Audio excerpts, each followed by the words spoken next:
Hey all, this is David Ducker coming back at you, and today I'm going to be doing a session recap for Return of the Runefangs, Part 5. I just ran this game last night, so it's still fresh in my mind.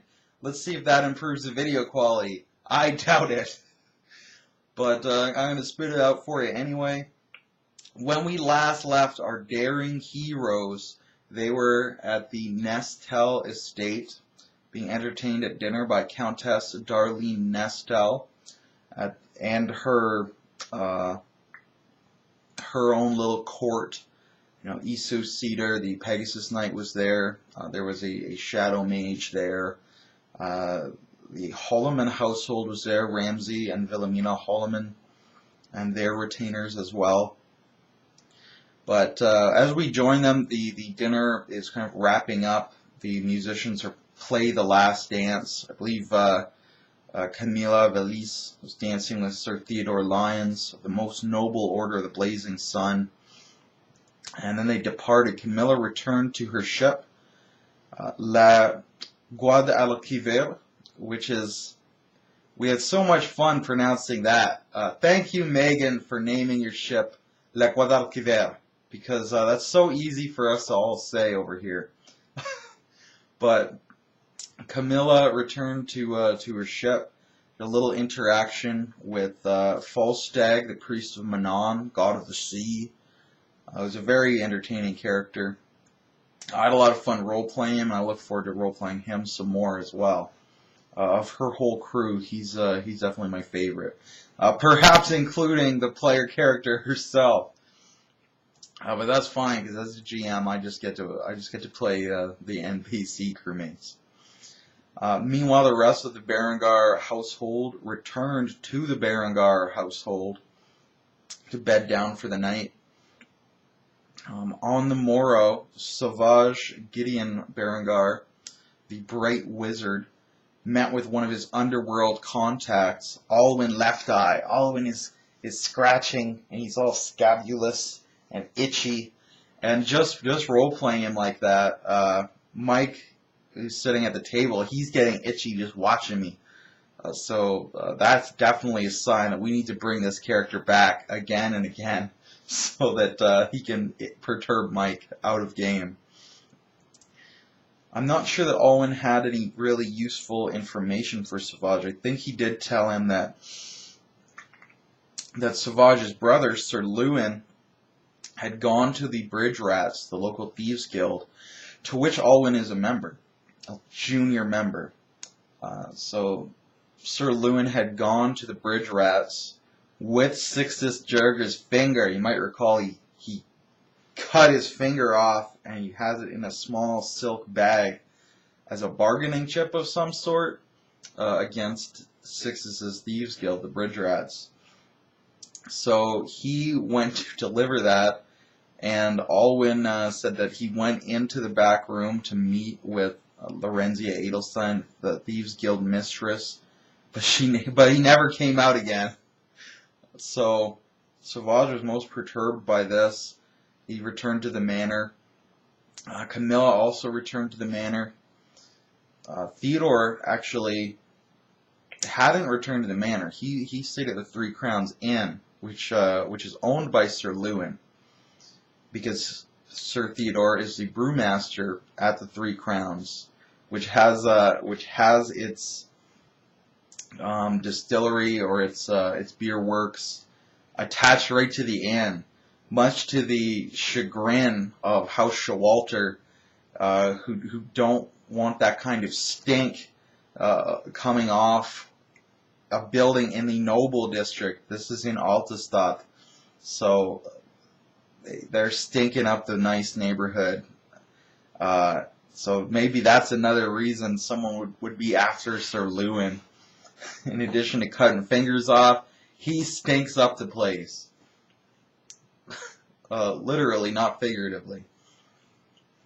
So Sir Theodore actually had gotten back to his work brewing, while Camilla returned to House Berengar, and she joined with Sauvage and Ulrich, Bernard, Lord York, Lady Margaret, as well as their retainers. Buck Salder is there, Bjorn Littlefoot, and there were some other named retainers who I have to look at the sheet to actually remember. There's so many of them. We've got about 70 named characters at this point. After only 5 sessions, only I'm sure 20 of them have been introed, and that's still too many. But it's a lot to remember as a GM. The character portraits help everyone tremendously. I send them out at the end of every session so that you know what everybody looks like. Especially, having the 2 characters named Bernard. And thanks again for that, Mike. Thanks for naming one of your characters Bernard as well, after you knew I had one named Bernard. But having them look so different really helps with the confusion factor. So at the breakfast meal there, Lord York was speaking about how House Hostetler is refusing to sell Kotzenheim back to House Berengar, and he's hoping Savage can exert some pressure there, since Savage rescued Bernard Hostetler from muggers previously. So he might have some political sway. And he's asked Ulrich to also look after this, his younger son. Bernard Berengar, who is there, I should find a way to intersperse some pictures on my videos so you aren't confused as well. But Bernard Berengar, Ulrich's older brother, the heir to House Berengar,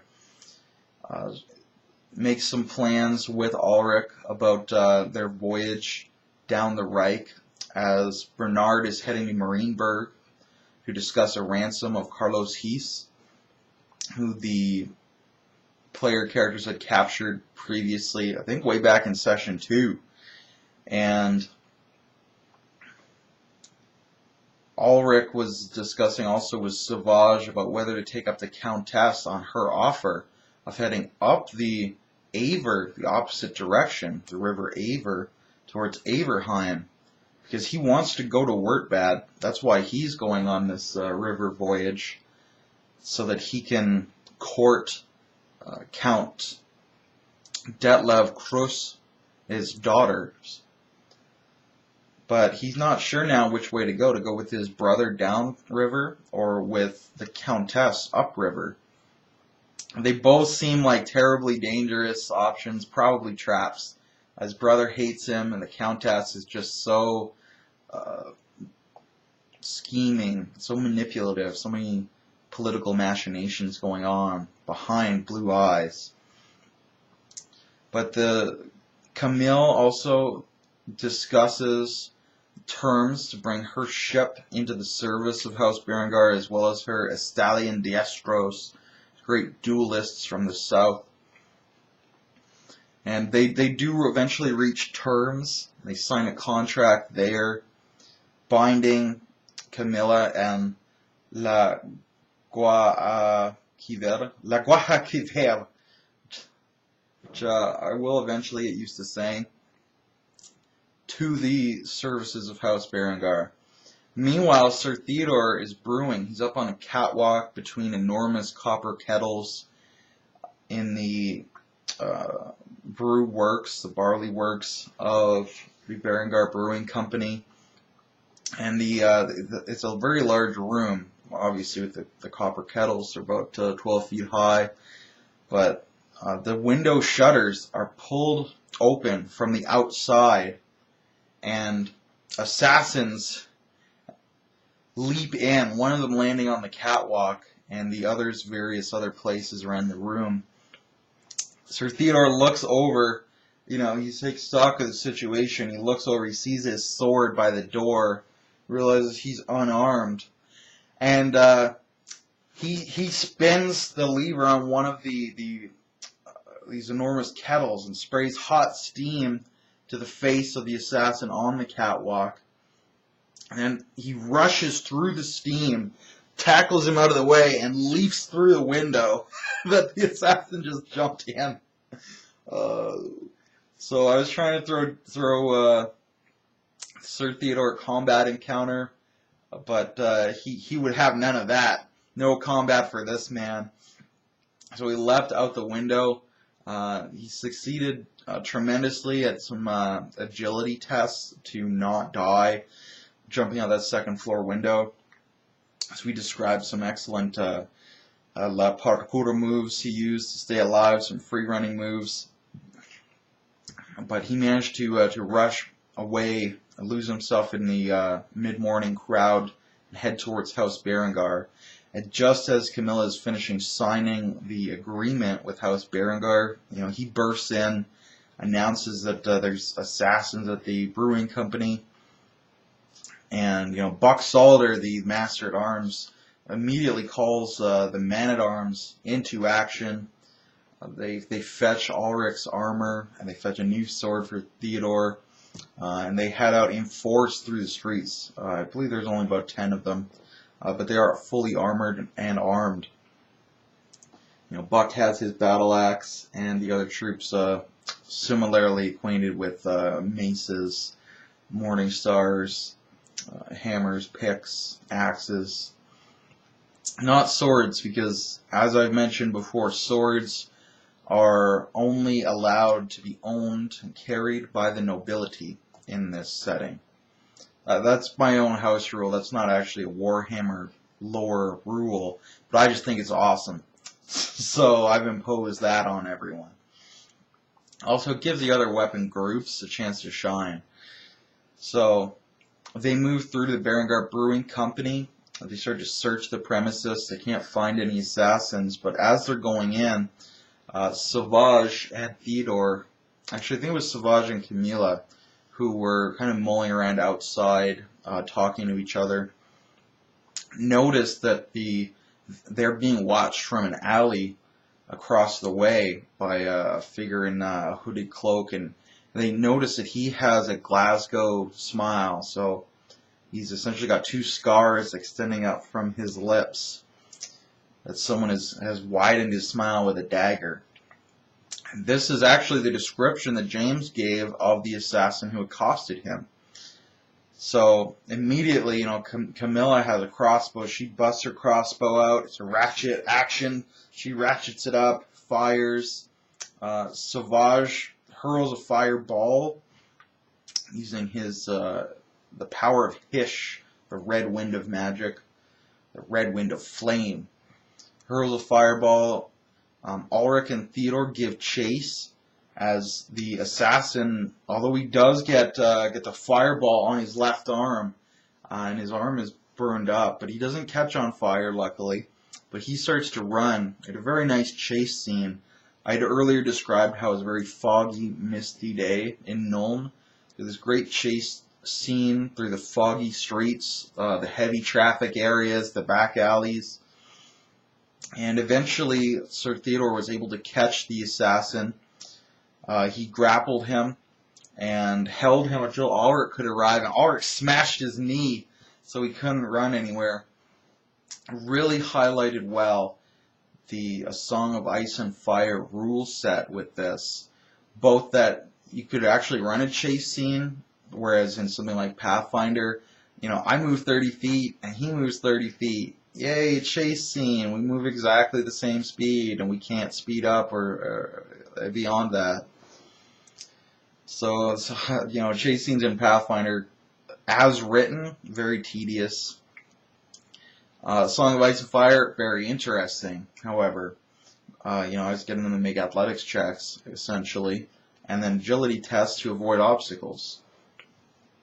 And he caught him, and again, the grappling system, it's just opposed rolls, very easy, and you have him grappled, and then locked, and then slammed, and then pinned. If each success, you move closer to that, and for him, each success, you move away from that. Very narrative, and a good alternative to just bashing someone, because it was actually very effective here. And Ulrich showed up, and because the system is so descriptive, he could do a called shot to the knee just with a regular attack, because it's just narrative and descriptive and fast and loose. And whereas in Pathfinder, there is no rule for just breaking someone's leg. And I'm not even sure if there's a rule for called shot. So, you know, with Pathfinder, you'd have a lot of problems with this kind of scene. But Ulrich busted his knee. They interrogate him. He says he's a member of the Bridge Rats. He's been sent to kill Sir Theodore.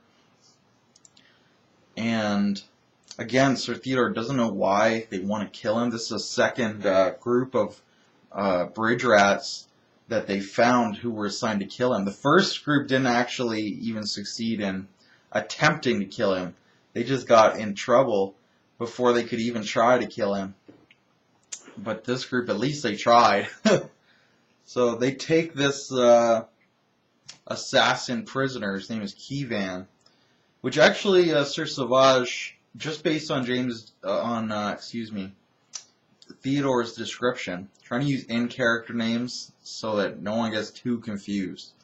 So James is playing as Sir Theodore. I'll try to just call him Sir Theodore.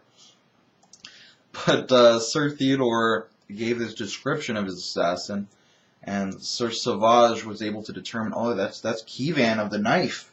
You know, he's a very deadly knife fighter. He's a very deadly assassin. And sure enough, now they've caught him. It is Keyvan. So Sir Theodore's description was apt. Sir Sauvage's intelligence was apt. So they've captured this dangerous assassin, and they all head to the Iron Tower of Nuln, the inescapable prison rising out of the center of the river. They lock Sir Keyvan in a cell, and then they go visit Sixtus Jurger, because part of Camilla's contract to them, to House Berengar, was that she takes over custody of Sixtus Jurger because he's a member of the Bridge Rats, and the Bridge Rats have captured one of her crew, a Diestro named Bastillo, or Bastillo, if you want to pronounce it the Canadian way. So we had a great scene of roleplay, second strong roleplay scene of the night. So with Sixtus Jurger, the bastard son of the Count of Wissenland, the so-called River Knight himself. So very good dialogue with him. You know, Ulrich kept smacking him in the face for being insolent. Sauvage is playing the good cop, and Camilla is just had really good dialogue with him from Camilla. Or Camilla. I'm not sure which you prefer. Megan, who plays Camilla, encourages us to say it wrong, so that in character she can face palm, which I think is awesome. Adds a lot to the character. So Sixtus revealed the location of Lorenzia Edelstein, the guild mistress of the Bridge Rats. Revealed the location of her manor house in the city, because you know the guild mistress is going to have an opulent manor house, in addition to her guild house, which is much easier to locate. So you know, the party leaves Sixtus there. He's again, asked them, like, is my father not agreed to the ransom demand? Like, my father will pay you for my release. And Ulrich is like, oh yeah, I forgot to ask your father for any money. He's thinking that, but he actually says, your father will pay nothing. He cares not for you. And that's how they got him to reveal the location of the manor house. So they bluffed him hard. And he's a hard man to bluff. But he was under some extenuating circumstances. So they head through to the Falstadt district, where the manor house is. It's in the Hobgoblin Hill area of that district. So kind of the nice part of the bad part of town. This is also where Giffard Jurger, the Count of Wissenland, makes his mansion in Nuln. His actual seat is only half a day's ride, which is Wissenberg, I believe. But they descend, and they take all of Camilla's Diestros with them. So there's about 20 of them marching through the street. So, I'm thinking to myself, everyone will know they're coming. But apparently the party was not too concerned about this. So they got to the manor house and they surrounded it and they broke in a side door. And they start searching the place and it seems to be empty. And then so they're in the storeroom. They've got the kitchen, the larder, and the dining room. And while they're searching through the rest of it, the door from the foyer opens in on the dining room. And Mr. Click, who is Lorenzia's enforcer, he's a vicious bugbear enforcer. Not really. He's actually the gentleman bugbear. He's opulently dressed, finery and jewelry. The character was sent to me by my friend Matt Click at the YouTube RPG Brigade Facebook page. They have helped me tremendously in adding even more NPCs and even more good ideas to the setting. And Mr. Click was Matt Click's contribution. I try to name everyone's contribution after them. And look for more of that in upcoming session recaps as well. But Mr. Click pokes his head in, and they've heard about Mr. Click. He's been mentioned in at least 2 of the previous 4 sessions. And Savage even did some research on bugbears to relate to him better. He's like an important kind of guy. So he pokes his head in, like looking around at what all the commotion is. He opens his mouth to talk, and Camilla just hurls a javelin, and it spikes him through the face, pins his face to the door, kills him instantly. So he dies before he can speak. Of course, when he dies, he shits himself because the players did shit all over Matt Click's character, even after we built him up with all this preamble and foreshadowing his big scene. And as soon as he sticks his head in the door, opens his mouth to speak, he gets a javelin right in his nugget. So Camilla murdered him, and the door swings open, and Mr. Click's butler is there, and he's dressed similarly to Mr. Click, and he's terrified. He pisses himself in fear, and Sir Theodore tackles him, and he starts interrogating him about where Lorenzia is. And the butler, whose name I believe was Dorian said that they heard they were coming. So Lorenzia retreated into the catacombs, which is basically the sewers beneath Nuln. Nuln is built by the dwarfs, and they appreciate good drainage. You better believe if you live underground, you appreciate drainage. So Lorenzia's retreated into the sewers, and they left Mr. Click to parley with the party. And of course, that didn't go so well. So the party starts to make their way towards the larder so they can go down into the sewer system there. When they hear the front door burst open and they hear a signal whistle, very shortly after, massive explosion from above them. They all kind of stand there and they're like, what was that? That sounded like something exploded above us. And because they had because they were kicking the door in, I got them to roll initiative like this was going to be a big combat scene, and I'm getting them to search in their initiative order, and I'm getting them to interrogate in their initiative order. So again, I go through, I get them to talk in their initiative order about how they react to this explosion above them. And then it comes back to the next turn, and I'm like, you hear you hear a tremendous crash from above you, and then heat starts to come down off of the ceiling. And again, we went around the initiative order, and now they start booking it out of the building.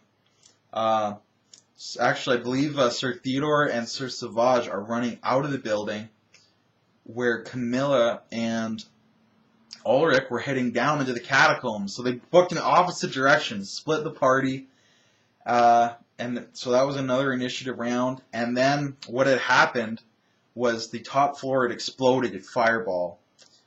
And the weight of that crushed the second floor in the second round. It was a 3-story manor house. And then this last round, that collapsed as well. So everyone make agility tests. And, you know, Theodore and Savage leap out of the building as it collapses and explodes. They land in the street. And Ulrich and Camilla, you know, they jump down the cellar steps as the flaming beams collapse above them. So now the party's split. Half are trapped in what should be a sewer-type dungeon crawl with the Thieves Guild down there, who, you know, are probably pretty pissed at them. And the other half of the party are out in the streets of Nome still in sandbox mode. So I'm really excited about going in next session. But the best part is we left it off on even more of a cliffhanger, because Savage is laying in the dust and he rolls over and he sees fleeing the scene. He sees a red-robed wizard. And Savage is, of course, a red wizard himself, a mage of the Bright Order, a pyromancer, a fire mage. So he's like, another pyromancer, that explains everything. And as this pyromancer is retreating, though, they look over their shoulder, and Savage meets eyes with himself, because it's a perfect doppelganger of himself fleeing the scene. And the Diestros who are outside, they're doing a double take. So that's a great way to end off the session. Party split, and we got an evil doppelganger, flaming building, lots of drama. And I really look forward to session number 6, which is going to be coming up sometime next weekend. We might be doing some kind of scheduling split, though, because Charles' schedule, who plays Savage, might not allow him to attend. So we're either going to just do half the party and then another half a different night, or maybe we'll just have Savage kind of sit out, fade into the shadows for a bit. Or maybe his doppelganger will appear. Who knows? But I hope the ramble was entertaining. It was a very entertaining session. We got some good role play. We didn't really get any combat, but we did get a chase scene, which you don't see enough of. I try to have as many chase scenes as possible. And then we ended on such a high note. Great ending to a session. And I'm sure I can't end this video as well as that. So I'm not even going to try. I'm just gonna sign off right now. But everybody have a good day in YouTube land.